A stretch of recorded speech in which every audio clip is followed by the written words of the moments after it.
First business. म्हणजे fruits and व्हेजिटेबल्सचं shop नसणं आणि फक्त ऑनलाईन करणं टास्क. आम्ही ऑर्गॅनिक करतो हे म्हणणं सफिशियंट नसतं, की मला पर्सनली शेतकरी आणि शेत माहिती असलं पाहिजे. सो आता किती शेतकरी ओव्हरऑल जोडले गेलेत? शेतकऱ्याला मला शेवटी कॉन्फिडन्स द्यायचा आहे की मी तुम्ही उगवलेलं पुढे विकू शकते. ही सगळे शेतकरी हे 3 ते 4 किलोमीटरच्या रेडियसमध्ये आहेत आणि आमचं एक कलेक्शन सेंटर आहे. Right. Actually that's a good question. म्हणजे ते फॅड नाही म्हणणार मी, पण लोकांना तो आता एक फॅन्सी शब्द झालाय. आता शेल्फ लाईफला पण महत्व आहे का? एकच हेल्थ चांगलं ठेवायचं रहस्य म्हणजे फ्रीज घरी ठेवू नका.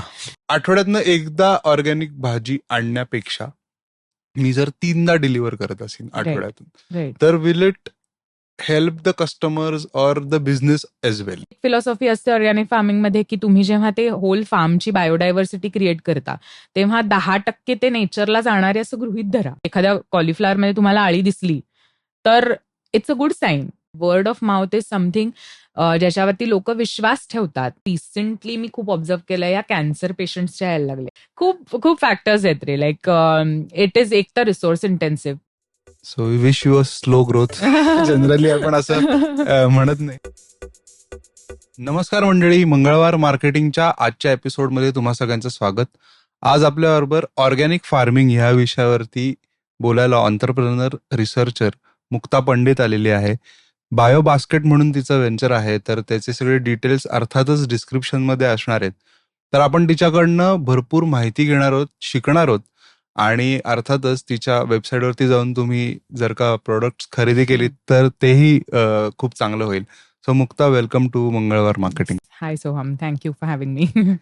येस. सो बायो बास्केटची सुरुवात कशी झाली ह्याच्याविषयी तर सांगच, पण त्याच्या आधी तू आय थिंक जर्मनीमध्ये रिसर्च करत होतीस, तर त्या रिसर्च बद्दलही सांग आणि ते ट्रान्झिशन कसं झालं हे आम्हाला ऐकायला आवडेल. राईट. सो मी आधी इकडे बॅचलर्स केलं पुण्यातनं गरवारेला मायक्रोबायोलॉजीमध्ये, इंडस्ट्रियल मायक्रोबायोलॉजी. आणि ते झाल्यानंतर मास्टर्स करता मी जर्मनीला गेले आणि तिथे माझा core field was soil research, कारण it was a research based master. आणि त्यानंतर I continued with a PhD subject की ज्याचा माझं collaboration was in international rice research institute IRI फिलिपिन्समध्ये. सो तिकडे आमचे एक्सपेरिमेंटल फील्ड्स असायचे आणि त्याचा रिसर्च त्यांनी आउटसोर्स केला होता जर्मनीमधल्या काही 7 ते 8 रिसर्च लॅब्सना, जे प्रत्येक जण वेगवेगळ्या टॉपिकवरती रिसर्च करत होतं. They had developed actually a rice variety आणि त्या राईस व्हरायटीचा सगळ्या फील्ड्समधला रिसर्च हा आम्ही करत होतो. आमचा भाग त्याच्यातला सॉइलमधलं नायट्रोजन सायकल स्टडी करण्यावर होता, की एखादी नवीन राईसची व्हरायटी जेव्हा आपल्या प्लेटपर्यंत पोचते त्याच्या आधी त्याच्या मागे एक 5 ते 10 वर्षांचा रिसर्च असतो आणि की त्याचे कॉन्सिक्वेन्सेस काय होऊ शकतात, इकोलॉजिकल असतील, सॉइल सायकलिंगवरचे असतील किंवा इकॉनॉमिकल असतील. सो ह्या सगळ्या गोष्टी, वॉटर बजेट्सवरती असतील. सो ह्या सगळ्या गोष्टींचा अभ्यास त्याच्या मागे असतो आणि त्याच्यातला एक छोटा पार्ट आमचा होता जो नायट्रोजन सायकलिंगवरती आम्ही अभ्यास करत होतो. आणि सो ते झाल्यानंतर ऍक्च्युली मी 2019ला इंडियामध्ये आले फेब्रुवारीमध्ये. आणि मला म्हणजे खूप करायचा होता की ऍग्रिकल्चरल मधलाच कोर रिसर्च आम्हाला कंटिन्यू करायचा होता, कारण मी BASF बरोबरही काम करत होते जर्मनीमध्ये ऍग्रिकल्चरल रिसर्चमध्ये, जिथे आम्ही काही नवीन I was in product development team. तर तिथे आम्ही काही नवीन ऑर्गॅनिक प्रॉडक्ट सॉइल करतात डेव्हलप करायचा प्रयत्न करत होतो आणि ते प्रोजेक्ट मला इंडियामध्ये कॅरी फॉरवर्ड करायची अपॉर्च्युनिटी होती. पण समहाऊ सगळी परिस्थिती बघितल्यानंतर, खूप कंपन्यांमध्ये व्हिजिट केल्यानंतर, सगळ्या मोठ्या कंपन्यांमध्ये, आय रिअलाइज की एवढा कोर रिसर्च आपल्याकडे होणं खूप अवघड आहे, कारण ग्रासरूट लेवलचे प्रॉब्लेम्स खूप वेगळे आहेत. म्हणजे तो रिसर्च होऊन त्याचं ऍप्लिकेशन होणं हे फार अवघड प्रकरण आहे. आणि त्यातनं युरिया जोपर्यंत सबसिडाइज्ड आहे तोपर्यंत असे ऑर्गॅनिक इनपुट्सवाले नवीन प्रॉडक्ट्स, काहीतरी इनोव्हेटिव्ह त्याच्यावरती कोणीतरी इन्व्हेस्ट करणं वॉज अ डिफिकल्ट थिंग, असं मला एकंदरीत रिअलाइज झालं. आणि असं माझं कधीतरी डोक्यात होतं की मी कधीतरी फार्मिंग चालू करीन, पण ते डेफिनेटली आत्ता नव्हतं. पण अपॉर्च्युनिटी आणि सिच्युएशन अशी आली की a family friend lended me a land की you can start doing it here. आणि असं म्हणून मी भोरला चालू केलं स्वतःचं फार्म डेव्हलप करणं. माझं स्वतःचं नव्हतं, माझ्या 10 जनरेशन्समध्ये कोणीही आतापर्यंत फार्मिंग केलेलं नाही, किचन गार्डनिंगही केलेलं नाही. पण तिथे मला अपॉर्च्युनिटी मिळाली आणि I was like why not gate my on hands in the soil आणि स्टार्ट डुईंग दॅट, असं ते स्टार्ट झालं. सो इथे मला एक तुला विचारायचं वाटतंय की हे तू खूप म्हणजे अर्थात असे खूप लोक असणार आहेत की ज्यांनी फार्मिंग केलेलं नाहीये स्वतः. बरोबर. काही लोकांचं शेत जमीन असेलही पण त्यांनी स्वतः कधी शेती केली नसेल. राईट. तर जेव्हा तू म्हणतेस की ही ऑपॉर्च्युनिटी मिळाली, लँड अवेलेबल झाली आणि आता शेती चालू करायची, तर या झोन मधनं मला पहिले 15-20 दिवस किंवा पहिले 3 महिन्याचं थोडं हे सांग ना की काय काय चालू होतं डोक्यात, किंवा म्हणजे आता मी विचार करताना असं मला लक्षात येते की अरे नेमकं काय करायचं. ठीक आहे बाबा, 5 एकर जागा आहे, आता चालू कसं करायचं. राईट. सो मी ऍक्च्युली इंडियात आले होते तेव्हा मी ऑलरेडी 3-4 ऑर्गॅनिक फार्मिंगची ट्रेनिंग केली होती. ज्ञानेश्वर बोडकेंबरोबर केलं होतं, एकनाथ कराळे आहेत त्यांच्याबरोबर केलं होतं. सो ही ट्रेनिंग घेतली होती. पण ऑफकोर्स जेव्हा प्रॅक्टिकलमध्ये उतरायची वेळ येते तेव्हा खूप वेगळं पडतं. जर्मनीतही मला अनुभव होता इन द सेन्स की एक वूफ म्हणून ऑर्गनायझेशन आहे, वर्ल्ड वाईड ऑर्गॅनिक फार्म. तर ते काय करतात, they offer you volunteering at their own farm. असे फॅमिली फार्म्स असतात किंवा कुठलेही फार्म्स असतात. सो जगात त्यांच्याकडे बऱ्याच देशांमधले फार्म्स लिस्टेड आहेत आणि तिकडे जाऊन तुम्ही व्हॉलंटिअरिंग करू शकता. सो ते मी जर्मनीत विकेंड्सला जाऊन केलं होतं. पण तो वेगळा अनुभव होता. तिथे ऑलरेडी डेव्हलप्ड फार्म होतं आणि तिथे जाऊन तुम्हाला हार्वेस्टिंग शिकता यायचं किंवा सॉईल बद्दल काहीतरी कसं टिलेज करायचं किंवा ह्या गोष्टी शिकता यायच्या.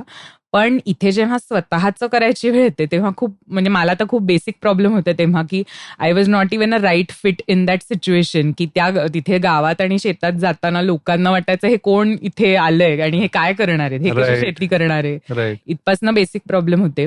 आणि इवन शेतावरच्या गोष्टी करून घेणं म्हणजे इरिगेशनवाल्याला बोलवणं, पुढच्या गोष्टी करून घेणं, अगदी बेसिक प्रॉब्लेम्स होते की कोणाशी कॉन्टॅक्ट करायचा, कसा करायचा, कसं करून घ्यायचं, ह्या सगळ्या गोष्टी. पण तसं एकदा तुमची ती इकोसिस्टम डेव्हलप व्हायला लागली की तुम्हालाही अनुभव येतो काय करायचंय, कसं करायचंय. माझ्याबरोबर एक म्हणजे ह्याच ट्रेनिंगमधनं एकांची ओळख झाली होती, ते होते, त्यांनी मला थोडीशी प्लॅनिंगला हेल्प केली की सुरुवातीला कुठली क्रॉप्स लावायची, कसं करायचं. मग आम्ही प्रॉपर पूर्ण फॅन्सी एक्सेल टेबल्स करून सगळं क्रॉप रोटेशन आणि हे कसं करायचं, बजेट्स काय ठेवायचे वगैरे सगळं प्लॅनिंग केलं होतं. That planning worked also very well. आणि त्याप्रमाणे आम्ही सुरुवात केली होती. चॅलेंजेस तर असतातच, म्हणजे प्रत्येक बिझनेसमध्ये असतात. फार्मिंगमध्ये खूप वेगळे असतात इन द सेन्स की तुम्हाला फिजिकली सगळं करायची तयारी लागते. की म्हणजे उद्या पाईप एक इरिगेशनचा फुटला तरी सगळं बिघडतं आणि तो सुद्धा वेळेला मी फिक्स करायला शिकले, कारण आयत्या वेळी तुम्हाला माणसं बोलवून ते करता येणं पण शक्य नसतं. आणि सगळ्या गोष्टी तुम्हाला शिकायला लागतात. It's right from IT systems to irrigation, हे सगळं तुम्हाला शिकण्याची तयारी पाहिजे. आणि ती असेल तर तुम्ही सुरुवातही म्हणजे वाटता उघड की आता उद्यापासून जर शेती करायला सांगितली तर कसं करायचं. पण एक प्लॅनिंगचा भाग असतो आणि त्याप्रमाणे थोडंसं चालू केलं तर इट इज पॉसिबल. व्हेरी म्हणजे डेटा ड्रिव्हन थोडंसं प्लॅनिंग मध्ये जर का केलं आणि एक्झिक्युशनचा चांगला अप्रोच जर का असेल तर it is possible. It's possible. आणि मग आता याचा एक प्रश्न असा की ज्यांच्याकडे समजा खूप मोठा लँड पीस नाहीये, बरोबर, तर ती लोक सुद्धा ह्याच्यामध्ये फार्मिंग करू शकतात का? डेफिनेटली. आपल्याकडे जर इफ यू सी की आपल्यात इंडियात म्हणा किंवा महाराष्ट्रात म्हणा, मोस्टली सगळे मार्जिनल फार्मर्सच आहेत. 1-2 एकरपेक्षा जास्त जमिनी कोणाकडे नसतात. फॅमिली ओन्ड लँड्स वेगळ्या, म्हणजे आपल्यासारख्यांकडे जर खूप एकरावरती असतील तर वेगळ्या, पण जे ऍक्च्युअल कोर शेतकरी आहेत त्यांच्याकडे छोट्याच जमिनी असतात. आणि माझं तर म्हणणं आहे की 1 एकर ते 2 एकरामध्ये अत्यंत उत्तम प्रकारचं फार्मिंग होऊ शकतं. फक्त तुम्हाला व्यवस्थित क्रॉप रोटेशन सायकल आणि जमिनीचा पोत कसा चांगला ठेवायचा लॉंग टर्म मध्ये, या 2 गोष्टींवरती फोकस केला की फक्त एकच कांदा तर कांदाच नाही घेऊन चालत किंवा 1-2 एकरावर कांदाच ग्रो केलाय असं नाही करून चालत. तर पूर्ण इकॉनॉमिकल मॉडेल 1-2 एकरातही सेटअप करता येतं. म्हणजे आता मी जसं म्हणलं ज्ञानेश्वर बोडके, तर त्यांच्याकडे जे ट्रेनिंग होतं तर ते 1 एकरामध्येच प्रॉफिटेबल शेती कशी करायची ह्याच त्यांचं ट्रेनिंग आहे. आता इथं प्रॉफिटेबल शेती मध्ये काय काय फॅक्टर्स येतात, म्हणजे की म्हणजे घरच्या पुरतं सगळं व्यवस्थित होईल प्लस थोडे पैसे मिळतील का, कोणी तरुण किंवा कुठल्याही वयातले अर्थात की ह्या अपॉर्च्युनिटीकडे व्यवसाय म्हणून पाहू शकतात. सो ते बरोबर. प्रॉफिटेबल शेती पण थोडंसं एक्सप्लेन कर. मी प्रॉफिटेबल पेक्षा ना मी सस्टेनेबल वर्ड जास्त वापरीन, कारण the whole point of organic farming is sustainability. Right. काय होतं की जेव्हा आपण कन्व्हेन्शनल फार्मिंग बघतो त्याच्यात की केमिकल्स का वापरायचे नाहीत, सिंथेटिक फर्टिलायझर्स का वापरायचे नाहीत, पेस्टिसाइड्स का वापरायचे नाहीत, तर ह्या सगळ्याचा जो काही गाभा आहे तो सगळा आहे की ओव्हर द पिरियड्स तुम्हाला हीच शेती चांगल्या पद्धतीने जमिनीचा पोट टिकवून करायची. तर the whole game is about sustainability. Right. आणि तो जर बॅलन्स तुम्हाला करता आला तर नथिंग लाईक इट. आणि त्याकरता मी म्हणेन की आपलं मगाशी पण बोलणं जे चालू होतं की कोऑपरेटिव्ह फार्मिंग किंवा कम्युनिटी फार्मिंग हा जो एक महत्वाचा मुद्दा आहे, राईट. तो या सस्टेनेबिलिटी फॅक्टर मध्ये खूप महत्वाचा रोल प्ले करतं. आणि म्हणजे मला असं वाटतं की आपल्याच स्वतःच्या शेतातनं सगळं काढून विकण्यापेक्षा, म्हणजे ते अवघड गणित आहे. आणि बरोबर. म्हणूनच मी माझं स्वतःचं भोरचं सुद्धा ते पुढे मॉडेल तुमचं चेंज केलं की जेव्हा तुमच्याबरोबर अख्खी कम्युनिटी तुम्ही तशी डेव्हलप करता तर तो त्याला जो एक कमर्शियल स्केल तुम्हाला द्यायचा असतो तो जास्त सोपा जातो, असं माझ्या अनुभवातनं मी सांगू शकते. म्हणजे राईट. सो बायोबास्केटमध्ये अशी कम्युनिटी बिल्ड आता तुम्ही येस करताय किंवा येस ती झालीये बऱ्यापैकी, बरोबर. तर त्याचं ओव्हरऑल मॉडेल कसं आहे? म्हणजे बायोबास्केट साईट वरती गेल्यानंतर राईट एकतर काय दिसतं आणि त्याचं बॅकएंड कसं चालतं बरोबर. हे पण थोडंसं सांग. सो भोरला मी तेव्हा स्वतः एक 40-50 प्रकारच्या भाज्या ग्रो करत होते. पण इव्हेंच्युअली असं लक्षात आलं की कमर्शियल साईड जेव्हा बिझनेसची डेव्हलप करायची असते तेव्हा तुम्ही स्वतः दिवसभर शेतावर राहू शकत नाही. बरोबर. आणि एका शेतातनं एवढ्या सगळ्या भाज्या आठवड्यातनं 2 ते 3 वेळा हार्वेस्ट करणं पण पॉसिबल नसतं, इकॉनॉमिकली म्हणा, रिसोर्स वाईज म्हणा, सगळ्याच दृष्टीने. सो मग मीनवाईल या जर्नीमध्ये मी खूप फार्मर्सना भेटले होते, खूप शेतकऱ्यांबरोबर इंटरॅक्शन झाली आणि असं लक्षात आलं की शेतकऱ्यांकडे ऑलरेडी खूप नॉलेज आहे अबाउट ऑर्गॅनिक फार्मिंग म्हणा किंवा जनरल, कारण ते पिढ्यानपिढ्या शेती करत आलेत. त्यांना कळतं, त्यांना फार काही मोठ्या टेक्नॉलॉजीची गरज नसते किंवा त्यांना अनुभवातनं बऱ्याच गोष्टी ऑलरेडी माहीत असतात. सो देन मला असं रिअलाइज झालं, why not utilise this potential. म्हणजे माझा एक्सपर्टीज मी जर बिझनेस साईड साठी वापरला तर शेतकऱ्यांचं हे नॉलेज मी जास्त चांगल्या तऱ्हेने वापरू शकते, कारण त्यांचा प्रॉब्लेम एकच असतो की आम्हाला राईट मार्केटिंग चॅनल मिळालं पाहिजे, इव्हेंच्युअली चांगली प्राइस मिळाली पाहिजे. सो मग त्या दृष्टीने ते कम्युनिटी बिल्डिंग स्टार्ट झालं आणि बरेच फार्मर्स अप्रोच झाले. फक्त कसं असतं की आम्ही ऑर्गॅनिक करतो हे म्हणणं सफिशियंट नसतं, कारण त्याच्यात शेतकऱ्यांचा दोष नाहीये, पण एक अज्ञानाचा भाग असतो की ऑर्गॅनिक म्हटल्यानंतर त्याच्यात खूप फॅक्टर्स येतात की म्हणजे मी एवढ्या भागात 1 एकरामध्ये ऑर्गॅनिक करतो आणि त्याच्या शेजारी कन्व्हेन्शनल फार्मिंग करतो असं म्हणूनही चालत नाही. असेही बरेच शेतकरी मी बघितले, कारण बफर झोन नावाची एक कॉन्सेप्ट असते, कारण हे सगळी केमिकल्स जमिनीतनं लीच आउट होत असतात. सो तुम्हाला एक बफर झोन लागतं की तुम्ही तुमच्या स्वतःच्या शेताला एक बफर झोन असणं की जेणेकरून शेजारच्या जमिनीतलं तुमच्यापर्यंत काही येऊ शकणार नाही, अशी एक कॉन्सेप्ट असते. सो बऱ्याच गोष्टी असतात बारीक सारीक.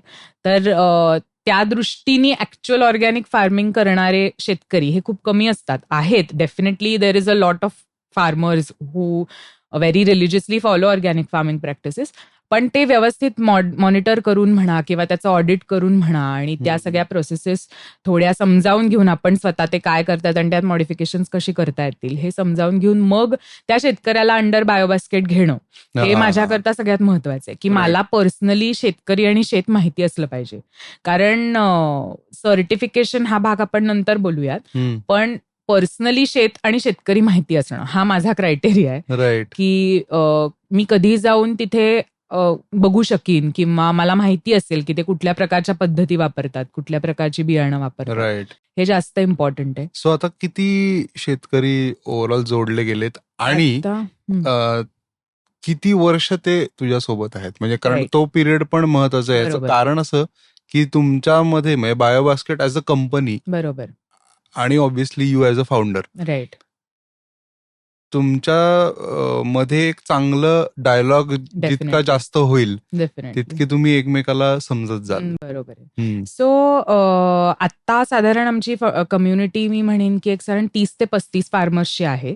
आणि माझ्या बरोबर म्हणजे बायोबास्केट चालू होऊन 4 वर्ष झाली. सो मी त्यांच्याबरोबर 4 वर्ष काम करते. पण त्याच्या आधी म्हणजे 2000 जवळजवळ 3 पासून हे शेतकरी सगळे ऑलरेडी सेंद्रिय शेती करतायत.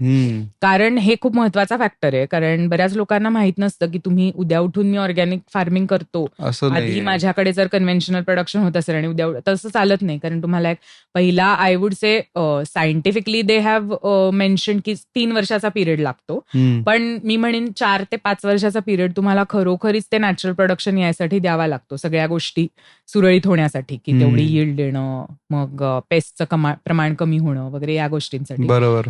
सो त्याच्या आधीपासून ते शेतकरी करतायत आणि माझ्याबरोबर ते 4 वर्षापर्यंत आहेत. आणि डेफिनेटली ॲज यू सेड की तो जो एक संवाद किंवा ती रिलेशनशिप मेंटेन करणं खूप महत्वाचं आहे. कारण शेतकऱ्याला मला शेवटी कॉन्फिडन्स द्यायचा आहे की मी तुम्ही उगवलेलं पुढे विकू शकते, हा जो एक कॉन्फिडन्स असतो. कारण तिथे काय कंपनीसारखा एमओयू साईन नाही होत किंवा कॉन्ट्रॅक्ट साईन नाही होत की तुम्ही एवढं लावा एवढं विकलं जाईल.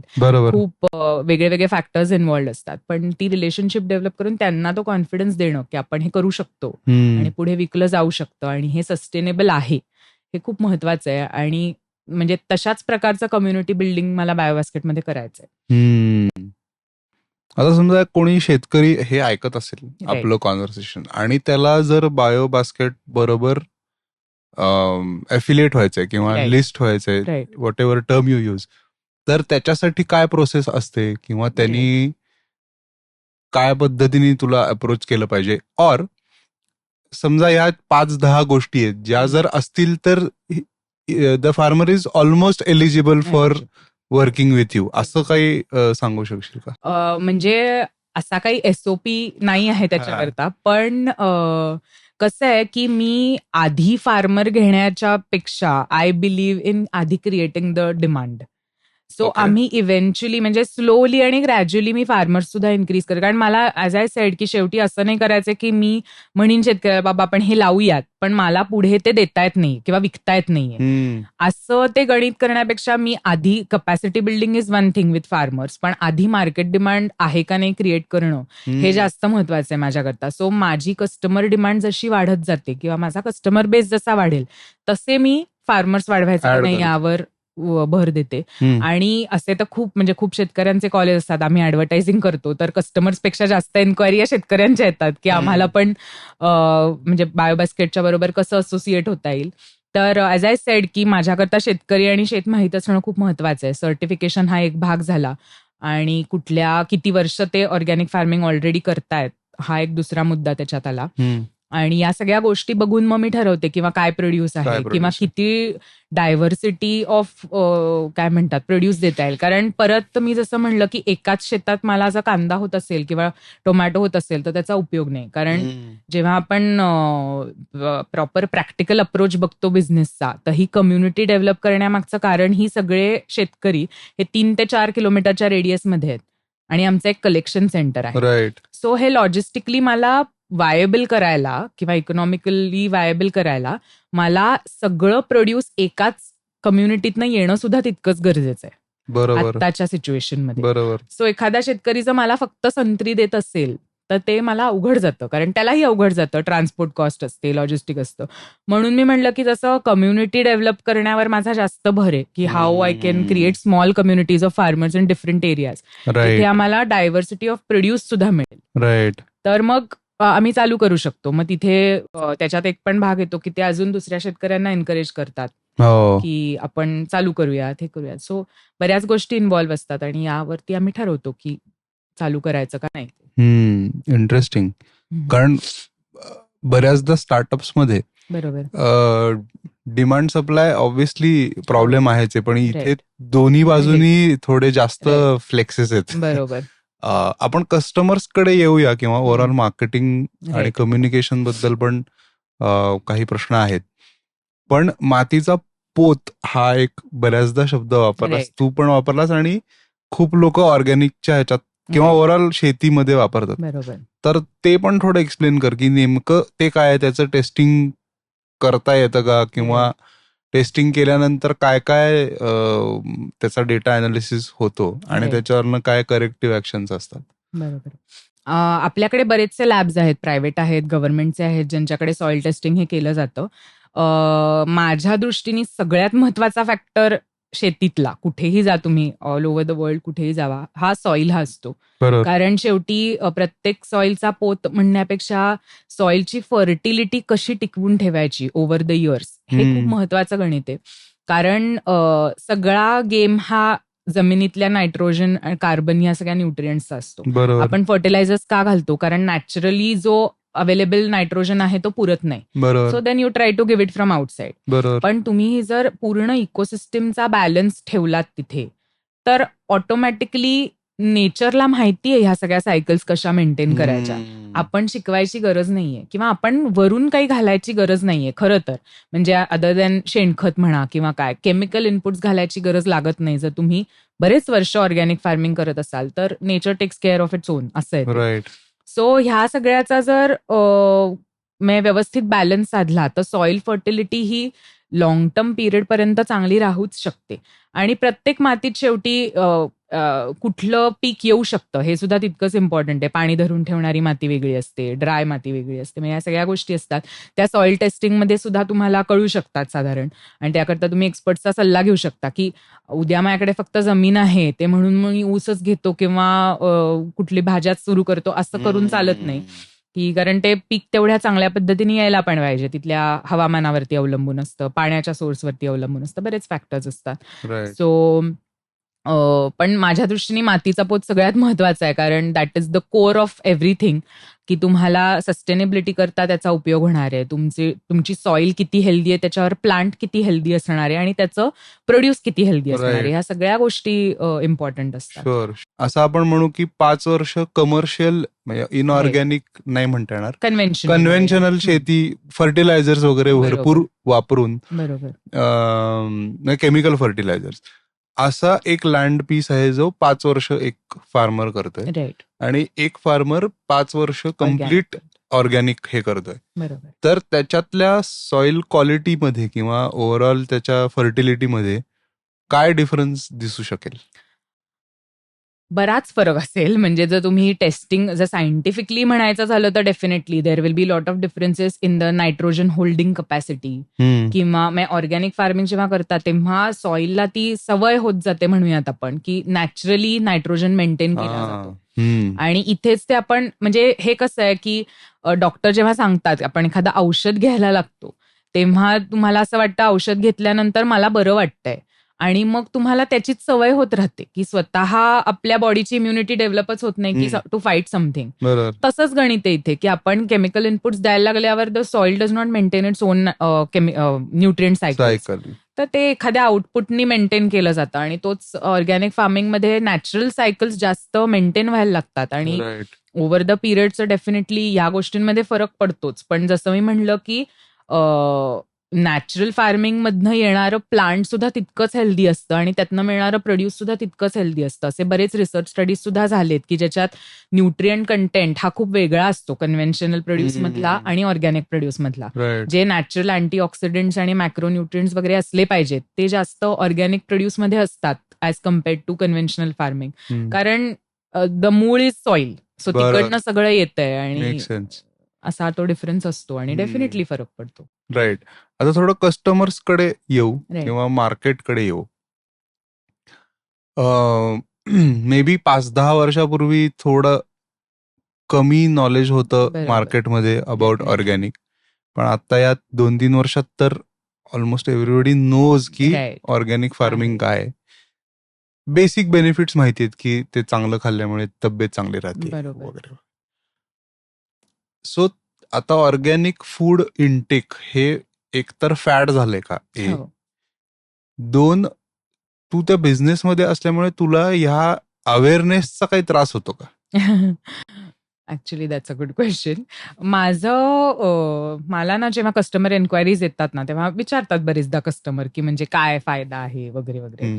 तर मी लाईक अ डॉक्टर तर तुम्हाला सांगू शकत नाही की तुम्ही हे खा तुमचा डायबिटीस जाईल. पण आपण जेव्हा एक लॉंग टर्म हेल्थचा विचार करतो किंवा लॉंग टर्म वेलनेसचा विचार करतो तर मला असं वाटतं की मी ऑलवेज म्हणते की ऑर्गॅनिक वर्ड हा खूप फॅन्सी झालाय आजकाल आणि ॲज यू सेड की it has become a fad in terms of. पण मला वाटतं ते उलटं असायला पाहिजे की organic people should perceive it as natural food. की आपण जे म्हणतो की 20 वर्षापूर्वी आपले आजी आजोबा जे खायचे ते ऍक्च्युली ऑर्गॅनिकच होतं, कारण तेव्हा इतक्या केमिकल्स आणि या बाकीच्या इनपुट्सचा वापर केलाच जायचा नाही.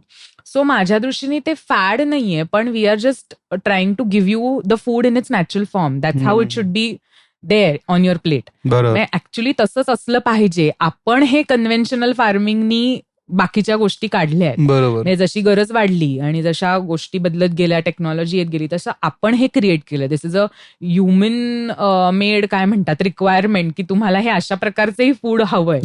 ऍक्च्युली फूड हे आपण ज्या फळं आणि भाज्या खातो त्या नॅचरलच असल्या पाहिजेत, ऑर्गॅनिकच असल्या पाहिजेत. बरोबर. जे आपण नॅचरल म्हणून खाणार आहे तेच जर आपण सिंथेटिकली खायला लागलो तर the whole purpose is diluted.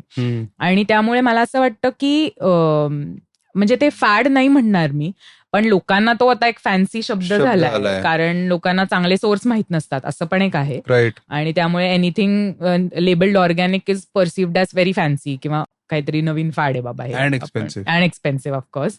That I am sure you will cover it later. पण लोकांच्या अवेअरनेस बाबत म्हणशील तर मी हे जर 8-9 वर्षापूर्वी करायचं म्हणलं असतं तर definitely it was a difficult task, कारण तेव्हा म्हणजे ती फॉरेन टर्म झाली असती की. पण आता खूप लोकांना ऑलरेडी लोक खूप हेल्थ कॉन्शियस झाली आहेत, लोकांना काय काय गोष्टी कळायला लागल्या आहेत, ऑर्गॅनिक म्हणजे काय, किंवा लोक आजकाल इव्हन नॉर्मल फूड प्रॉडक्ट्स पण लेबल्स बघून घेतात. सो ह्या गोष्टींचा फायदा होतो डेफिनेटली. पण कधी कधी मला एक असं म्हणजे इन माय हेड असतं, मी ते कस्टमरला म्हणत नाही, की आपण नॉर्मल भाजीवाल्याकडे जाऊन आपण विचारतो का की ह्याच्यावर किती पेस्टिसाइड स्प्रे केली आहेत. पण तुम्हाला ऑर्गॅनिक बद्दल इतके प्रश्न असतात, which is a good thing. You should have questions to the source of your food, right, that is definitely there. पण म्हणजे आपण कधीच विचारत नाही भाजीवाल्याला तुमची भाजी कुठून येते किंवा किती प्रकारची पेस्टिसाइड आणि किती प्रकारचे फर्टिलायझर्स तुम्ही वापरता. पण ऑर्गॅनिक वाल्यांना हे सगळं करावं लागतं. So then my question is की it's about a choice, right? So you make your own choice. जसा तुमचा फॅमिली डॉक्टर असतो तसा फॅमिली फार्मर ठेवा. Know the source where your food is coming from, आणि that is what is most important. Yes. ह्याच्यात आता shelf लाईफला पण महत्व आहे का?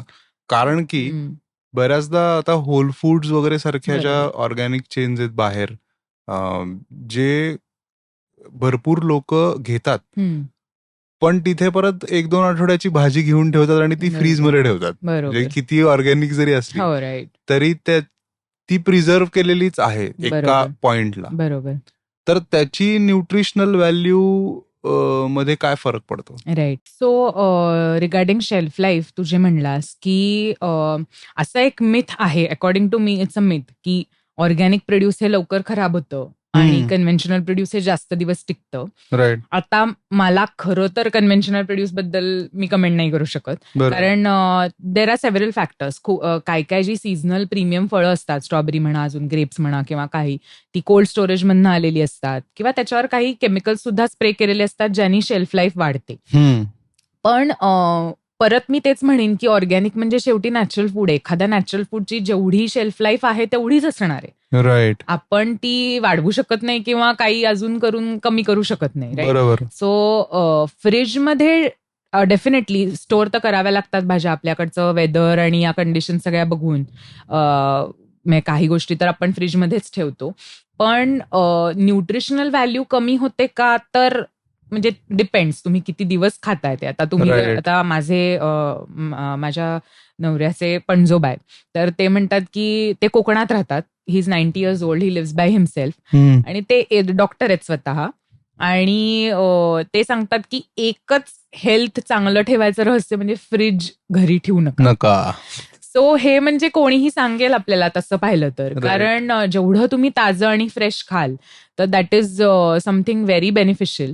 आणि त्याकरता आम्ही बायोबास्केटमध्ये सुद्धा, माझ्याकडे अजूनही कोल्ड स्टोरेज हा प्रकार नाहीये, आणि त्याकरता आम्ही प्री ऑर्डर्स घेतो की तुम्ही ऑर्डर दिल्यानंतर आम्ही 1 दिवस हार्वेस्टिंगला वापरतो आणि मग आम्ही फ्रेशली डिलिव्हर करतो. आता कमर्शियल साईड बघता बिझनेसची अशा खूप ऑपॉर्च्युनिटीज आल्या, जेव्हा मला असं वाटायला लागलं की कोल्ड स्टोरेज असलं पाहिजे, कारण शेवटी पेरिशेबल प्रॉडक्ट आहे, ते डिलिव्हर व्हायला पाहिजे. पण त्या सगळ्यात तो फ्रेश प्रोड्यूसचा पर्पज डायल्यूट होतो. म्हणजे आपण बाजारात खाणारं ऍपल हे आधी किती दिवस कोल्ड स्टोरेजमध्ये ठेवलं गेलंय, किंवा इव्हन रेड कॅरेट्स जी वर्षभर मिळतात, खरं तर तो सीझन वर्षभर नसतो. पूर्वी नव्हता. एक्झॅक्टली. खूप भाज्या अशा आहेत की ज्या सीझनल असतात. काकडी ही सीझनल आहे, लोकांना माहिती नसतं हे, कारण आपण वर्षभर खातो. म्हणजे टेक्निकली कधी खायला पाहिजे काकडी? उन्हाळ्यात खायला पाहिजे. पण आय एम नॉट सेइंग की काकडी कोल्ड स्टोरेज मधनं येते. आजकाल आपल्याकडच्या सीड्स पण खूप इम्प्रूव्ह झाले आहेत की तुम्ही ऑल अलॉंग द इयर ते प्रोड्यूस घेऊ शकता.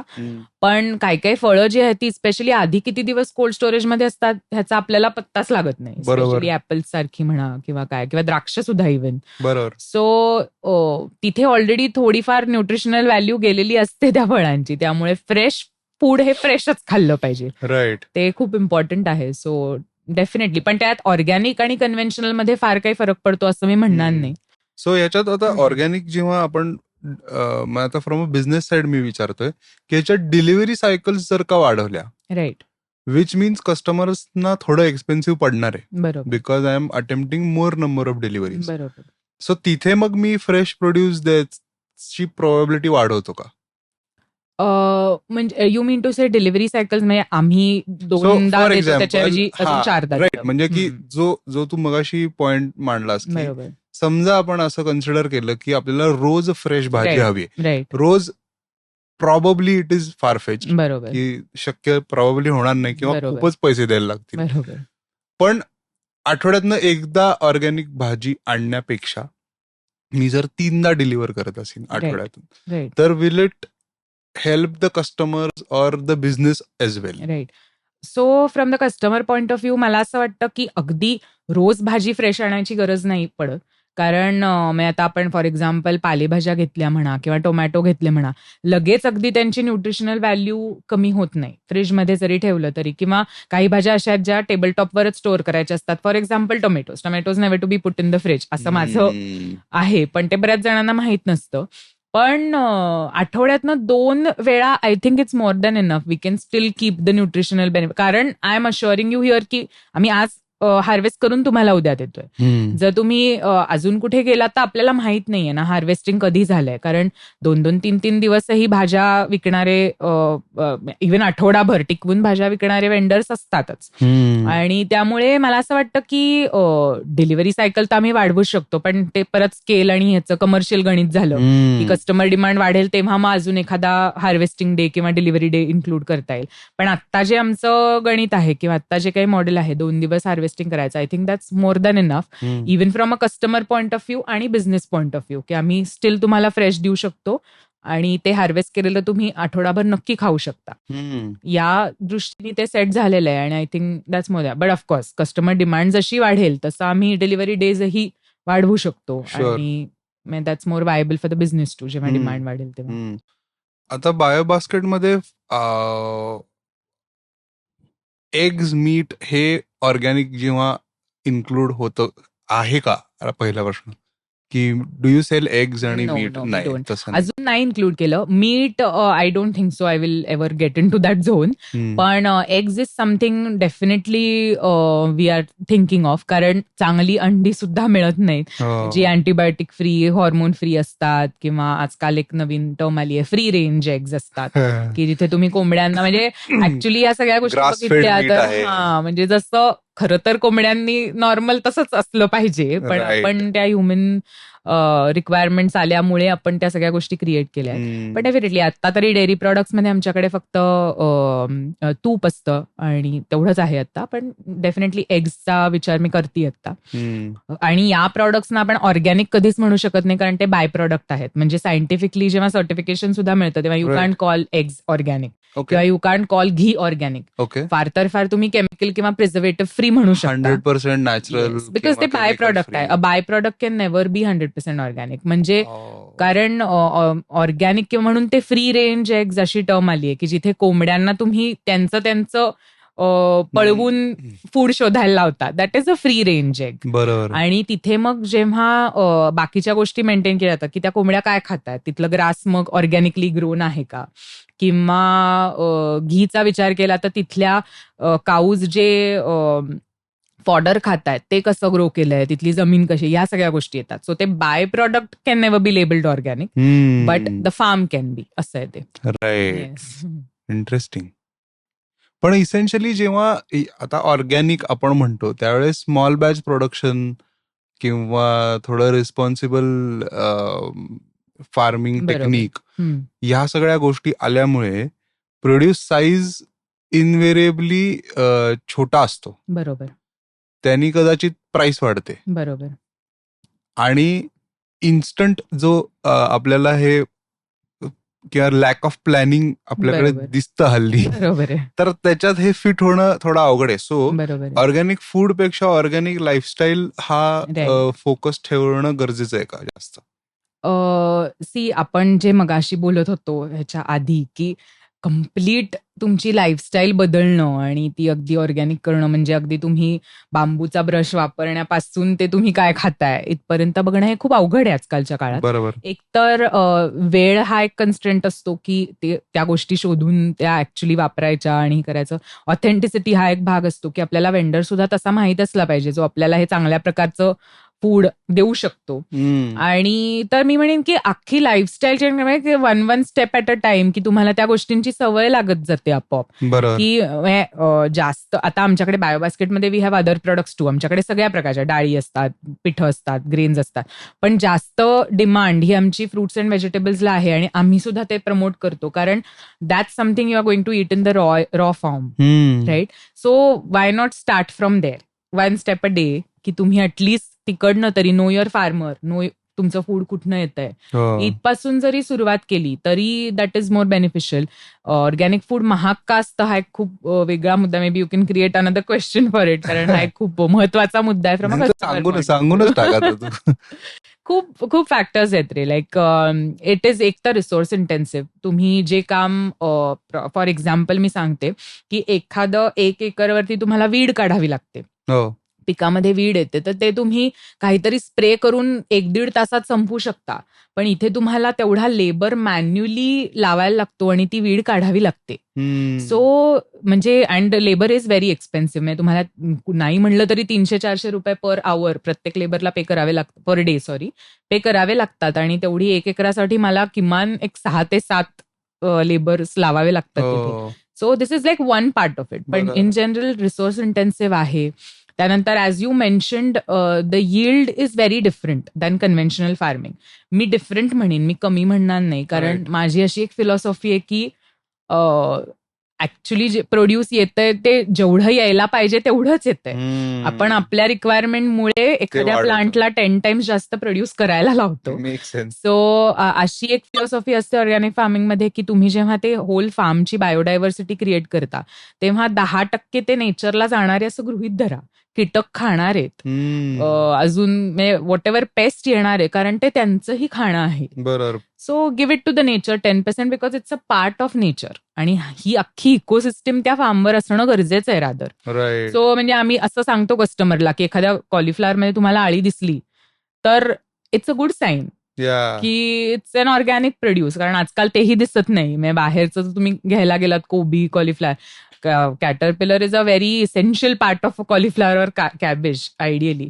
तर ती इकोसिस्टीम असणं त्या फार्मवर सुद्धा तितकंच गरजेचं आहे. सो यील्ड क्वालिटी उत्तमच असते पण क्वांटिटी हा एक इश्यू आहे कन्व्हेन्शनल आणि ऑर्गॅनिक फार्मिंगमध्ये. पण ती नॅचरली जेवढी यायची तेवढीच ऑर्गॅनिक फार्मिंगमध्ये येते. इथे आपण वाढवलेली आहे आणि या गोष्टींमुळे प्राइस पॉइंट वाढत जातात. सो मी त्याला एक्सपेन्सिव्ह म्हणणार नाही पण हा एक परसेप्शनचा भाग असतो. कारण म्हणजे 10 वर्षापूर्वी कोथिंबीर 5 रुपयालाच मिळत होती म्हणून ती आता पण 5 रुपयालाच मिळावी अशी कस्टमरची अपेक्षा असते. पण जशा बाकीच्या गोष्टींच्या किमती वाढत जातात तशा याही गोष्टींच्या किमतींना पैसे द्यायची आपली तयारी असली पाहिजे. आणि कारण हा आपल्या रोजच्या ह्याचा खूप महत्वाचा भाग असतो, फळं आणि भाज्या. सो महाग म्हणणार नाही मी त्याला, पण लोकांचं परसेप्शन बदलणं खूप गरजेचं आहे असं मला खूप वाटतं त्यावर. नाही आणि म्हणजे हे अशा कॉन्व्हर्सेशन मधनं इनफॅक्ट ती माहिती जाणं इज मोर इम्पॉर्टंट. कारण की तो पुढचा प्रश्न आहे की जेव्हा तुम्ही इंस्टाग्राम किंवा सोशल मीडियावरनं जेव्हा कॉन्टेंट क्रिएट करता तर तिथे हा चॅलेंज येतो का की अरे तुमचा बिझनेस आहे त्यामुळे तुम्ही म्हणणारच की हे 100% ऑर्गॅनिक आहे किंवा सो तो चॅलेंज कसा येतो किंवा तिथे अजून आपण काय काय ऍड करू शकतो की जे कस्टमर्सना अजून एज्युकेट करेल ऍट द सेम टाइम बिझनेसमध्ये पण ग्रोथ होईल. बरोबर. सो कंटेंट क्रिएशन हा एक महत्वाचा भाग आहे इन द सेन्स की मी जसं म्हणलं की उद्या नॉर्मल भाजी जेव्हा मला विकायची कन्व्हेन्शनल, तेव्हा मला हा कस्टमर अवेअरनेस क्रिएट करण्याची गरजच नाहीये. राईट. सो इथे माझ्याकरता 1 कस्टमर अ डे आहे. तिकडे जर एखाद्या नॉर्मल स्टॉलवरती जाऊन 50 लोक घेत असतील तर माझ्याकडे रोज येणारा नवीन कस्टमर हा एकच आहे. कारण तिथे मला थोडा अवेअरनेस क्रिएट करावा लागतो. अजूनही मी पर्सनली कस्टमर एन्क्वायरीज मला बघायचं असतं लोक काय प्रश्न विचारतात. I also handle it. आणि लोकांना तो कॉन्फिडन्स देणं की what exactly we mean, what exactly we sell, what is the philosophy, हे सगळं थोडं समजावून सांगावं लागतं. आणि कस्टमरला तो एक विश्वासाचा भाग असतो. थोडा ट्रस्ट फॅक्टर हा आला की customer stage loyal with you. मग तिथे तुम्हाला परत प्रॉब्लेम येत नाही, कारण कस्टमरलाही घेतल्यानंतर फरक जाणवायला लागतो. सो कंटेंट क्रिएशन म्हणजे मी भर देते की सोशल मीडियावर आम्ही शक्यतो आमचा प्रॉडक्ट नाही विकणार, but we will tell you the back end stories. की we will tell you more about, like we will try to educate you. We will tell you की why organic produce is expensive, मग कसं का आहे expensive, किंवा certification बद्दल काही असेल तर we daily get lot of enquiries about it आणि we try it. Of course product selling हा एक भाग असतो जो करावा लागतो. बरोबर. पण जास्त माझा भर असतो की आपण बॅक एंड स्टोरीज जास्त सांगाव्यात की जेणेकरून लोकांना एक्झॅक्टली ऑर्गॅनिक फार्मिंग काय आहे हे कळेल. कारण ऑर्गॅनिक ही टर्म पण इतकी मिसकॉन्सेप्च्युअलाइज्ड आहे की लोकांना त्याच्यातलेही फरक माहीत नसतात. ऑर्गॅनिक काय, कन्व्हेन्शनल काय आहे, नॅचरल फार्मिंग काय आहे, रेसिड्यू फ्री फार्मिंग काय आहे. सो हे जे कॅटेगरीज आहेत त्यातलेही फरक माहीत नसतात. सो जास्त याबद्दल अवेअरनेस क्रिएट करण्यावर माझा सोशल मीडियावर भर असतो. किंवा एखादा काय बाबा गाजराचाच वियर्ड शेपवाला फोटो टाकलाय तर टू टेल पीपल की just go beyond these cosmetic imperfections. हे प्रोड्यूस सुद्धा चांगलंच आहे. की आपण म्हणजे माझं असं नेहमी म्हणणं असतं की आपण ह्युमन्ससाठी जो क्रायटेरिया वापरतो तोच आपण फळभाज्यांना वापरतो. की चांगली दिसणारी भाजी एकसारखी दिसणारी असे आपण क्रायटेरियाज लावतो. पण ते चुकीचे आहेत. त्याचा अर्थ असा नाही की ते प्रोड्यूस वाईट आहे. की that is how the natural produce is. So ह्या गोष्टींकरता मी सोशल मीडिया वापरण्याकरता जास्त त्याच्यावरती जास्त भर देते. आणि असा म्हणजे लोक खूप क्युरियस आहेत.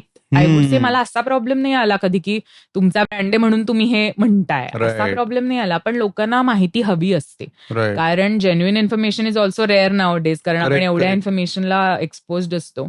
सो सोशल मीडियावरती खूप बऱ्याचशा एन्क्वायरीज येतात. लोकांना जाणून घ्यायचं असतं कसं करायचं, काय करायचं, मग काय प्रोड्यूस आहे. So it helps. राईट. आणि मग वर्ड ऑफ माउथ नी पण कस्टमर्स येत आहेत का? How is your lead generation funnel? That's my biggest काय म्हणतात marketing tool, word of mouth. Because कितीही तुम्ही ट्राय करा, आजकालचे नवीन मार्केटिंग टूल्स वापरा, ऍडव्हर्टायझिंग करा, you spend a lot on it, but word of mouth is something ज्याच्यावरती लोक विश्वास ठेवतात. आणि म्हणजे आता कसं होतं मोठ्या आता आम्ही काय असं ठेवलं नाहीये की एखाद्या सोसायटीमध्ये 400 फ्लॅट असतील तर आम्हाला ॲटलीस्ट 5 कस्टमर्स तिथे हवेत. That's not our rule. With the delivery charges and everything we deliver to even 1 customer. बरोबर. सो त्या कस्टमरनी घेतल्यानंतर, प्रोड्यूस आवडल्यानंतर डेफिनेटली तो दुसऱ्याला सांगतो. आणि हा आमचा अनुभव आहे की आणि तो आलेला कस्टमरच खरा चांगला टिकून राहतो. कारण त्यांनी कोणाच्या तरी अनुभवात ऐकलेलं असतं की सर्व्हिस चांगली आहे, डिलिव्हरी चांगली आहे, प्रोड्यूस चांगले आहे, ऍक्च्युली फरक दिसतो वगैरे या गोष्टी. So word of mouth is I would say my biggest marketing tool. Best. आणि that really helps the customer stays with. आता स्टार्टअपसाठी म्हणजे for this tool to work for any startup सगळ्या गोष्टी लाईनीत असणं फार गरजेचं आहे. तरच वर्ड ऑफ माउथ चांगल्या पद्धतीने पुढे जातं. अगदी बरोबर. नाहीतर ते बॅकफायर पण करतं की अरे नाही अजिबातच चांगलं नाहीये, त्यांनी बिझनेस लूज पण होऊ शकतो. आता इथे रिटेन्शनचा आपण थोडंसं बोलू की राईट. आय एम गेसिंग की हाय कस्टमर रिटेन्शन असेल. येस. तर ते पण मे बी ह्या क्वालिटी प्रोड्यूसमुळे किंवा सर्व्हिसमुळे असणार आहे. सो आता जेव्हा नवीन कस्टमर ऍक्विजिशन हा भाग आपण स्टार्टअप म्हणून बघतो, तेव्हा त्याची कॉस्ट ठरवण्याचं काहीतरी बजेट असतं. तर त्याच्यावरती how do you work in terms of deciding the marketing budget? आता हा प्रश्न मी स्टार्टअप फाउंडरच्या ह्यानी विचारतोय, कारण बऱ्याचदा अनेक लोकांना ते प्रश्न पडलेले असतात की मी महिन्याला किती स्पेंड करू to get 100 customers or whatever. So I would say की आता आधी कसं झालं म्हणजे माझे पण I would say marketing ways जे आहेत that we have evolved over the years. बरोबर. आधी कसं झालं we use to do like promotional stalls, exhibitions मध्ये पार्टिसिपेट करणं, या सगळ्या गोष्टी होत्या. कोविडमध्ये we did not need any marketing, सगळेच येत होते घ्यायला कारण होम डिलिव्हर्ड प्रोड्यूस होतं. राईट. पण ऑनलाईन फर्स्ट आणि that too fruits and vegetables हे चालू करणं वॉज लाईक इट्स काय म्हणतात इट्स अ चॅलेंज. बरोबर. राईट. सो त्याच्यात आम्ही कस्टमर ॲक्विजिशन म्हणजे आता सध्या तर we use performance marketing, we do advertising. या सगळ्यात मला असं लक्षात आलं की जेवढे एफर्ट्स, एनर्जी मला हे स्टॉल्स आणि हे करून घालवावी लागते, त्या गणितात मला ऑनलाईन जास्त चांगला कस्टमर रिस्पॉन्स मिळतो ऍडव्हर्टायझिंग करून. कारण कसं आहे की जेव्हा मी एखाद्या एक्झिबिशनला जाते किंवा एखाद्या 400 फ्लॅट्सच्या सोसायटीत जाते, तिथे probably there is a possibility की 2 ते 5 कस्टमर्सच असणार आहेत जे genuinely they are looking for something authentic किंवा या थिंकिंग झोनमध्ये आहेत. बरोबर. पण जेव्हा मी ऑनलाईन हेच टार्गेटिंग करते तेव्हा मला स्पेसिफिक ऑडियन्स टार्गेट करता येतो. So I might as well spend my money there की तिथे सिलेक्टिव्ह ऑडियन्स येणार आहे माझ्याकडे. बरोबर. सो आता मला पास्ट माझ्या लर्निंग्स मधनं आय हॅव लर्न दिस की online marketing is better for me, कारण we are online first business. म्हणजे फ्रुट्स अँड व्हेजिटेबल्सचं शॉप नसणं आणि फक्त ऑनलाईन करणं इट्स अ टास्क. पण येणारा कस्टमरही तसाच असतो जो ऑलरेडी ई कॉमर्सवरती एक्झिस्टिंग आहे, they buy lot of other products too, असेच आहेत. सो मग ते माझ्याकरता जास्त सोयीचं असतं. राईट. परफॉर्मन्स मार्केटिंग करणं आणि मेटावरती ऍड्स रन करणं म्हणा किंवा काही म्हणा. सो आणि ते जास्त इकॉनॉमिकलही वाटतं मला आत्ताच्या सध्या सिच्युएशन मध्ये, असं मी म्हणेन. Of course it will evolve later, I will have to do more types of marketing म्हणा किंवा अजून प्रमोशन्स करावे लागतील. पण सध्या we get a good response online. Nice, amazing. आणि of course when you run ads customer acquisition cost ही जास्त असतेच रादर दॅन काय म्हणतात आपण बाहेर कुठे गेलो तर त्या दृष्टीने करायला. पण ॲज आय सेड की word of mouth plays a very important role in this factor. एकदा त्या कॉस्टमध्ये मला एखादा कस्टमर मिळाला ऑनलाईन तर तो राहणार आहे आणि तो पुढे 5 लोकांना सांगणार आहे. सो मग या सगळ्याचं गणित हे ऍडव्हर्टायझिंग मध्ये बसतं आणि ते जास्त सोयीचं पडतं. कारण एखाद्या एक्झिबिशनला तुम्ही जायचं म्हणलं तर तुम्हाला 15,000 ते 20,000 ही कॉस्ट द्यावीच लागते from that point of. Right. आता मग internally or maybe internally it's not a right word, but जे ऑलरेडी कस्टमर्स एक्झिस्टिंग कस्टमर्स साठीच तुमचं कम्युनिकेशन स्ट्रॅटेजी काय आहे? राईट. बिकॉज ऑब्व्हियसली सर्व्हिसमुळे तर रिटेन्शन असेलच, but what I was thinking is की हे सगळे customers when they speak for your brand त्यांना काहीतरी फ्युएल पाहिजे. बरोबर. तर त्यासाठी तुम्ही काही कम्युनिकेशन आयदर ईमेलर्स असतील, व्हॉट्सअप ग्रुप असेल, मीटअप्स असतील, असं काही प्लॅन करता का? अजून कम्युनिटी बिल्डिंग वरती मी काम चालू नाही केलंय, but as you said it's a very important factor which मला I want to take it ahead की इव्हेंच्युअली हेच इम्पॉर्टंट आहे that we form like minded communities, की इस्पेशली कस्टमर्सच्या, not just from the business side पण कस्टमर्सच्या. की आणि अशा आहेत पुण्यात पण बरेच छोटे छोटे ग्रुप आहेत की काहीतरी हेल्थ असोसिएटेड ग्रुप्स आहेत किंवा असे आहेत. त्यावर अजून मी काम नाही केलंय frankly speaking, but of course I want to do it. Retention is the highest because of actually service. कारण मी म्हणणार नाही की of course we try to give the best possible produce, आमच्याकडनं जे बेस्ट आहे ते आम्ही द्यायचा प्रयत्नच करतो, पण शेवटी पेरिशेबल प्रॉडक्ट आहे, कंप्लेंट्स येतात आणि काही गोष्टी आमच्या खरोखरीच हातात नसतात. कारण पॅकेजिंग झाल्यानंतर ते ट्रान्सपोर्टमध्ये कस्टमरपर्यंत जाईपर्यंत काहीही होऊ शकतं. इस्पेशली उन्हाळ्यात म्हणा, पावसाळ्यात म्हणा, खूप वेगळे प्रॉब्लेम्स येतात. सो तिथे काय महत्वाचं आहे तर सर्व्हिस. तिथे तुम्ही कस्टमरची कंप्लेंट कशी हँडल करता हे सगळ्यात महत्वाचं आहे. So I have a dedicated resource की जिथे मी स्वतःही ते कम्युनिकेशन मेंटेन करते. Any customer can just message me any time any complaint and we take it personally and we resolve it. की म्हणजे अमेझॉन सारखं की तुम्ही काय विचारता की तुम्हाला रिफंड देतो, अगदी असं नसलं तरी we try to do it. म्हणजे replacement we will offer you refund if genuine problem असेल तर. So service plays a very important role आणि रिटेन्शन त्यामुळेच हायेस्ट असू शकतं for any business. Actually for that matter retention is the low cost marketing tool I would say. की जर तुम्हाला retention चांगलं ठेवता आलं तर nothing like it. You don't need to spend on customer acquisition cost also. आणि त्यामुळे आम्ही सर्व्हिसवरती खूप भर देतो आणि कस्टमर पुढच्या वेळी ऑर्डर करणाऱ्या जर तुम्ही चांगली सर्व्हिस दिलीत तर शेवटी, त्यामुळे it is a very important factor I would से. पण कम्युनिकेशनसाठी एक डेडिकेटेड रिसोर्स हा ठेवावाच लागतो, कारण कस्टमरचा पेशन्स लेवल ही खूप कमी असते. मी आज खराब भाजी आली म्हणून मला 2 दिवसांनी कोणीतरी रिप्लाय करून चालणारच नाहीये. सो तिथल्या तिथे कस्टमरला अश्युरन्स देणं की we are there and there is someone who you can talk to immediately, हे खूप महत्वाचं आहे I think. Right. So as you said की ऑनलाईन फर्स्ट बिझनेस आहे. So if I am a convinced potential customer and I happen to land on your website, तर तिथे माझी journey कशी असेल? पहिल्यांदा मी येतोय, I am convinced, now I want to buy from you. Sir त्याच्यामध्ये काय काय ऑफरिंग्स आहेत? काही सबस्क्रिप्शन मॉडेल्स आहेत, काही कॉम्बोज आहेत, तर ते थोडं एक्सप्लेन कर. सो आम्ही अजून सबस्क्रिप्शन मॉडेलवरती आलो नाहीये, कारण एका भागात मला असं वाटतं की I want to give that freedom to the customer, की तुम्ही you come and buy as and when you like. सबस्क्रिप्शनला कसं तुम्ही एक फिक्स कॉस्ट करता and then there are certain things associated with it, some benefits you offer of course, पण त्याच्याबरोबर एक असं पण येतं की you need to be loyal with us, right? Compulsion येतं.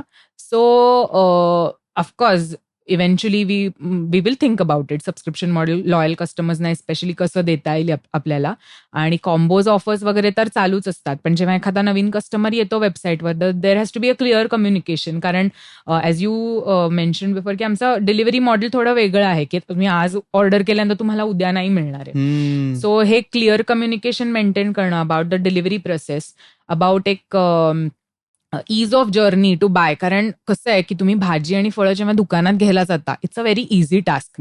तुम्ही जाता, भाज्या फळं विकत घेता, वजन करून देतो दुकानदार आणि तुम्ही पिशवीत भरता. तेच मला ऑनलाईन रेप्लिकेट करायचंय, कारण माझं प्रेझेन्स फक्त ऑनलाईन आहे.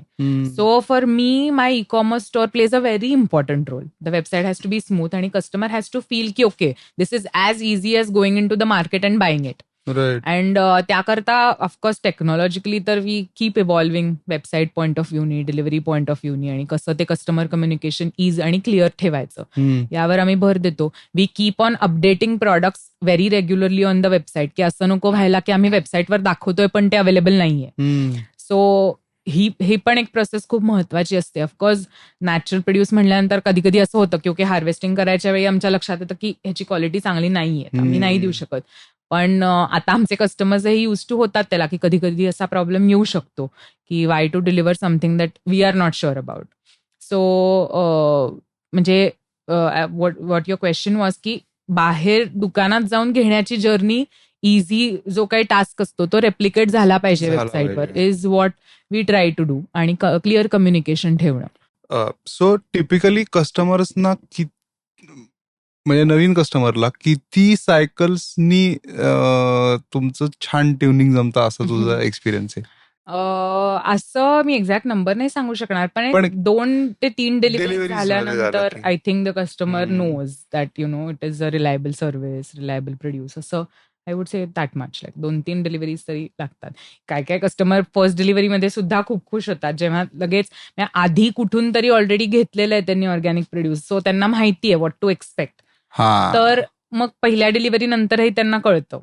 पण तेच असे पण काही कस्टमर असतात की they have never bought organic produce, पण आता चालू करायचं आहे, तर मग ना कधी कधी मला डिस्क्लेमर्स द्यावे लागतात की तुम्हाला ते शायनी आणि खूप छान दिसणारं प्रोड्यूस वगैरे नाही मिळू शकत. कधी कधी असं होतं कधी कधी की डाळिंबाला बाहेरनं खूप डाग असतात किंवा काहीतरी, पण आतनं ते प्रोड्यूस खूप छान असतं. सो असे कधी कधी डिस्क्लेमर्स द्यावे लागतात. सो जर मी स्वतः नवीन कस्टमरशी बोलत असेल तर मी कधी कधी हे सांगते की तुम्ही आधी घेतलंयत का, तुम्हाला अनुभव आहे का, मग या गोष्टी सांगाव्या लागतात. Then once they know what to expect, तर मग लिस्ट सांग ना जरा. डाग नसतात हा एक झाला. नाही म्हणजे मी असं नाही म्हणणार की प्रत्येक वेळीच डाळिंब तुम्हाला डागाळले मिळेल. एक्झाम्पल्स की म्हणजे what I am trying to ask here is की काय एक्सपेक्ट नाही करायला पाहिजे किंवा काय एक्सपेक्टेड आहे वेन यू से की आम्ही ऑर्गॅनिक प्रोड्यूस घेतो. म्हणजे आता पालकाचा बंच जर दिला तर त्याला थोडी भोकं असणार आहेत. कारण spinach and paste goes hand in hand. असं होतच नाही की पालकाला पेस्ट येत नाही. तरी आपण त्यातनं सॉर्टिंग ग्रेडिंग करून वी ट्राईड, पण 1-2 भोकं असू शकतात. आणि कारण spinach is the actually highest kind of leafy vegetable ज्याच्यावरती हायेस्ट पेस्टिसाइड स्प्रे केले जातात. पण इथे आपण नाही करू शकत. तर त्या केसमध्ये तुम्हाला पालकाच्या बंचमध्ये भोकं एक्सपेक्टेड असतील किंवा कॉलीफ्लॉवर कॅबेजमध्ये एखादी अळी चुकून येऊ शकते. आणि पण आय ऑलवेज से की it's better to wash them off and it's still edible than to try to wash away the invisible chemicals. असं आहे ते. किंवा टोमॅटोज जे आहेत ते अगदी पूर्ण लाल चुटूक आतनं कापल्यावरही असे आमचे डेफिनेटली नसतात. म्हणजे टोमॅटोजमध्ये फरक खूप लोकांना कळतो आमच्या की ऑर्गॅनिक टोमॅटोज आणि नॅचरली ग्रोन टोमॅटोज आणि बाहेर मिळणारे याच्यात खूप फरक जाणवतो. आणि स्पेशली फरक कुठे कळतो माहिती का, की चवीमध्ये. कारण आपण इतकं आता ते बाहेरचं कन्व्हेन्शनल प्रोड्यूस खात आलोय की आपण ओरिजिनल टेस्ट विसरलोय. म्हणजे पालकाची चव, टोमॅटोची चव ही कुठनं जास्त छान येऊ शकते. तर फार्मिंग हा एक भाग झाला, पण देशी बियाणं वापरणं, देशी सीड्स वापरणं. सो आमचे बरेचसे फार्मर्स हे सीड हार्वेस्टिंग हा एक प्रकार करतात की ते प्रोड्यूस जास्त वाढून द्यायचं. म्हणजे फॉर एक्झाम्पल शेपू बसेल बाबा किंवा अजून काही, तर ते वाढून द्यायचं आणि त्याच्यात सीड नंतर गोळा करून परत त्याच पेरणं. त्याला सीड हार्वेस्टिंग म्हणतात. आणि बरेच फार्मर्स हे वर्षानुवर्ष करतात. सो दॅट 20 वर्षापूर्वी मिळणारं बियाणंही तुम्ही आत्ता खाऊ शकता. बरोबर. कारण over the period genetically modification सुद्धा होतात, चवी बदलतात, हायब्रिड सीड्स येतात मार्केटमध्ये. या सगळ्यात ती चव डायल्यूट झालेली असते. पण सीड हार्वेस्टिंग या प्रकाराने आपण ती इंटॅक्ट ठेवू शकतो. आणि ह्या 2-3 गोष्टी ज्या तुम्हाला प्रोड्यूस घेतल्यानंतर जाणवतील. इव्हन टेक्स्चर, कुकिंग करताना पटकन भाजी कुक होते. सो ह्या सगळ्या गोष्टी आहेत की असे काय काय इंडिकेटर्स आहेत की जे तुम्ही एक्सपेक्ट करू शकता. पण at the same time for example बरेच कस्टमर्स आम्हाला विचारतात, द्राक्ष असतात तर त्याला बाहेरनं एक पांढरा लेअर आला की कस्टमर विचारतात तुमचं तर ऑर्गॅनिक की मग हे पांढरं पेस्टिसाइड रेसिड्यू आहे का वगैरे. पण पीपल डोंट नो की ऍपल, द्राक्ष ह्या सगळ्या फ्रुट्सना एक नॅचरल ब्लूम नावाचा प्रकार असतो. जो नेचरच it comes with the nature की टू प्रोटेक्ट द मॉइश्चर. त्याच्यावरती तो एक ब्लूमचा लेअर असतो. So that's not necessarily a pesticide residue but it's a natural bloom layer. So हे एज्युकेशन कंटिन्युअस द्यावं लागतं आणि माहित नसतं कस्टमरना. आणि I think it's very important that you tell them की आता मिसकन्सेप्शन्स मध्ये राहण्यापेक्षा ते सांगितलेलं बरं असतं. सो असे काय काय इंडिकेटर्स असतात that you can follow and expect. Right. आणि फ्रिक्वेंटली आता जे लोक तुझ्याकडनं घेत आहेत त्यांनी असे तुला काही टेस्टिमोनियल सारखे हे सांगितलेत का फीडबॅक की हेल्थ इम्प्रूव्ह झाली किंवा असे काही अनेक्डोटल काही रेफरन्सेस सांगू शकशील का? आता आय हॅवंट वर्क स्पेसिफिकली. कस्टमरला कसं आहे, तुम्हाला अशा स्पेसिफिक गोष्टींमध्ये टेस्टिमोनियल विचारावं लागतं. इम्प्रॉम्प्टू जे असतं की खूपच छान होतं प्रोड्यूस आणि हे वगैरे, ते तर आम्हाला रेग्युलरली कळतं. पण with respect to health angle probably it will be a good idea that we ask our loyal customers की ओव्हर द पिरियड तुम्हाला काही फरक जाणवलाय. शुअर. कारण की म्हणजे what I was thinking is बरोबर की अगेन प्रॉबेबली थोडं आयडियल असेल हे टेस्टिमोनियल, पण एखादा कस्टमर आहे की जे तुझ्याकडे ऑलमोस्ट 1 वर्ष घेत आहेत आणि त्या 1 वर्षात त्यांनी ब्लड वर्क पण केलेलं आहे, आधीचं आणि नंतरचं.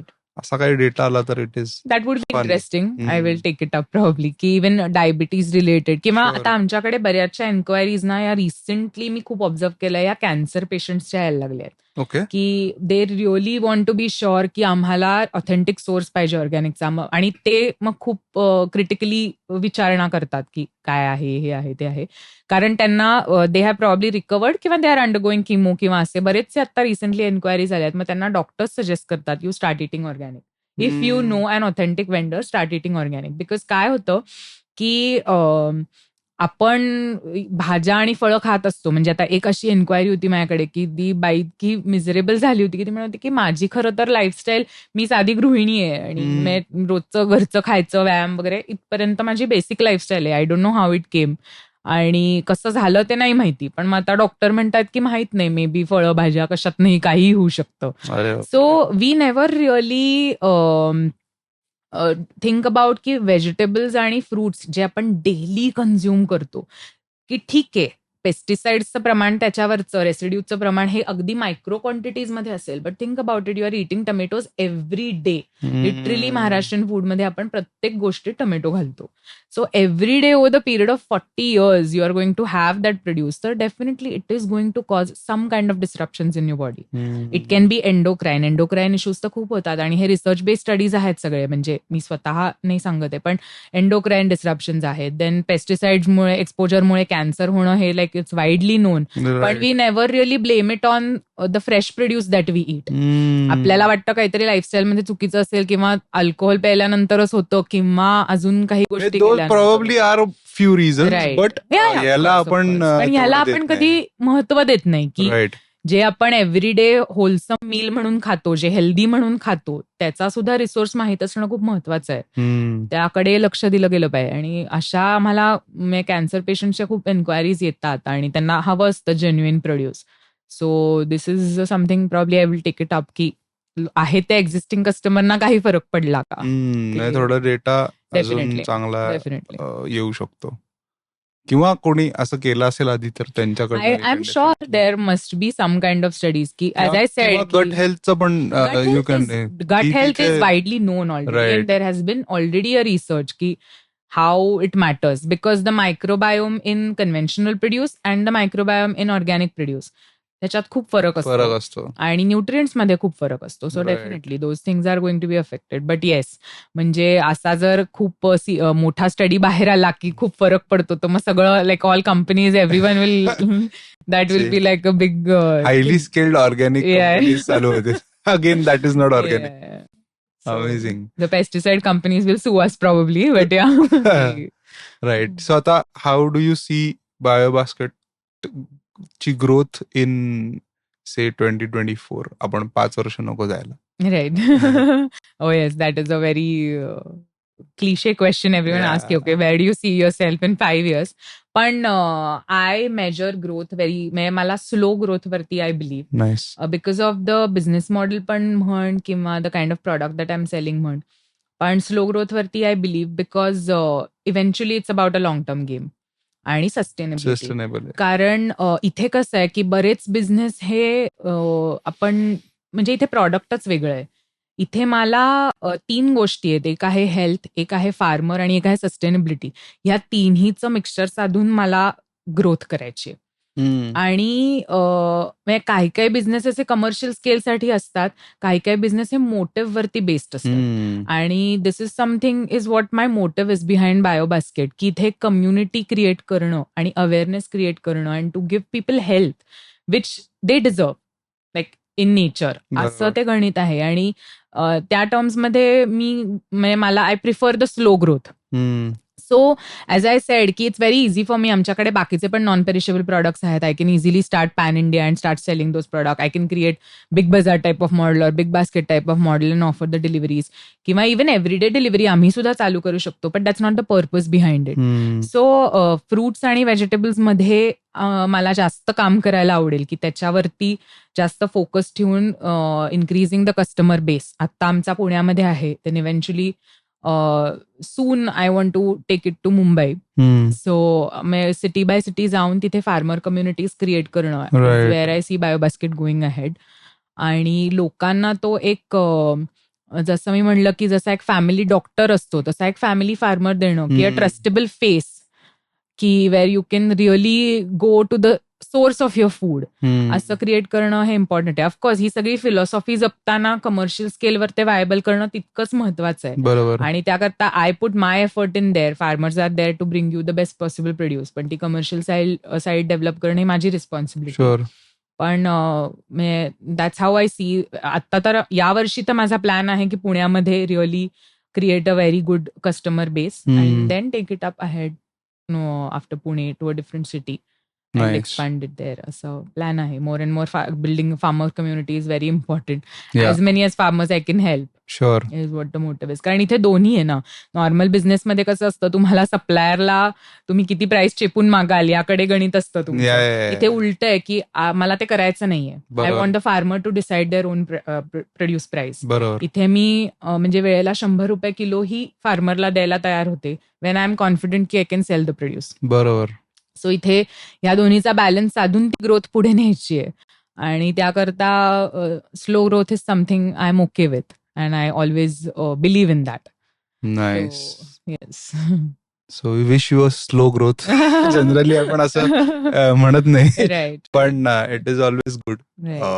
आणि all the best for BioBasket आणि your venture. Yes. Any help needed from Mangalwar marketing और मी आपण करूया. एस्पेशली दोघंही पुण्यात आहोत, तर येस. पुणे फोकस काही ऍक्टिव्हिटी असेल तर I will be happy to help.